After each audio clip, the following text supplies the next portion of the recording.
Jika kamu menganggap tidak ada perang di abad ke-21, kamu salah besar. Gimana sih Barat itu menentukan siapa yang jadi korban dan siapa yang menjadi penjahat perang? Gimana sih negara dunia ketiga itu sering dibungkam atau faktanya itu sering diputar balikan oleh kekuasaan global?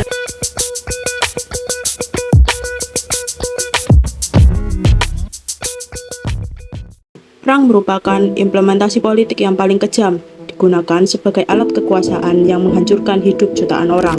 Masyarakat sipil adalah kelompok yang paling terdampak dari perang, sehingga perang dikategorikan sebagai pelanggaran HAM berat.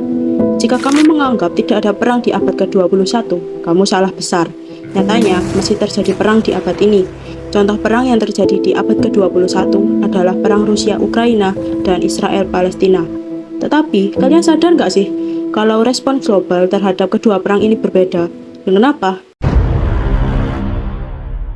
Halo, nama aku Lutfian Sayyidah Putri dengan NIM 17441017. Sebelum menjawab pertanyaan tersebut, kita flashback dulu ya tentang sejarah dari perang Rusia-Ukraina dan perang Israel-Palestina.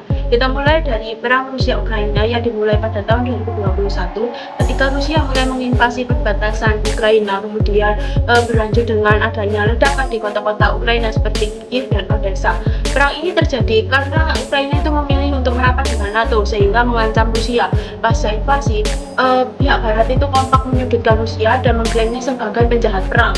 Kemudian pemerintah dunia mengutuk serangan tersebut, rutin diseret ke ICC, dan masyarakat global ini mengecam aksi yang dilakukan oleh Rusia.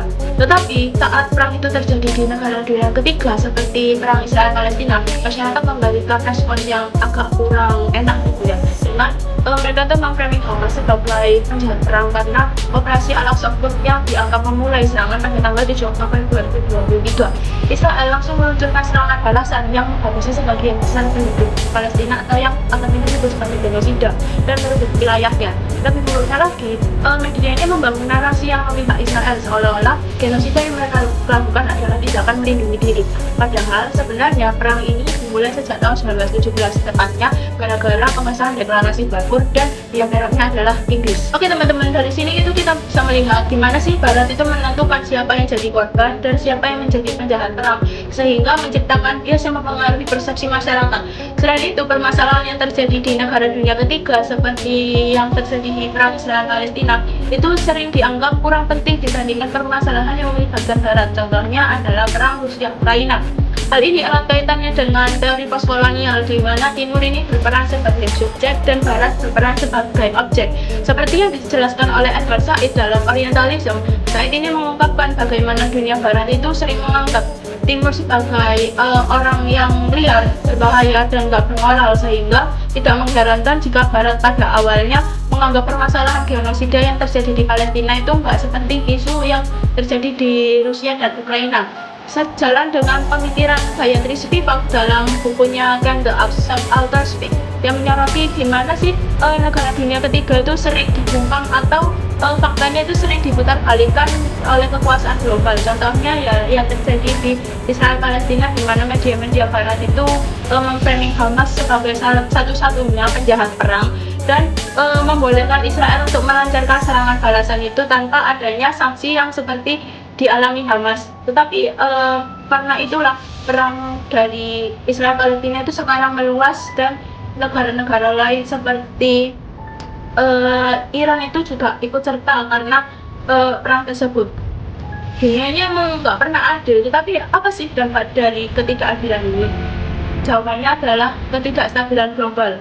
Karena perang ini berpotensi jadi ancaman global. Bukan nggak mungkin loh kalau perang dunia ketiga ini dimulai karena adanya eskalasi politik. Contohnya di perang Israel-Palestina yang kini semakin meluas dan menyebabkan ketidakstabilan politik di negara-negara Arab.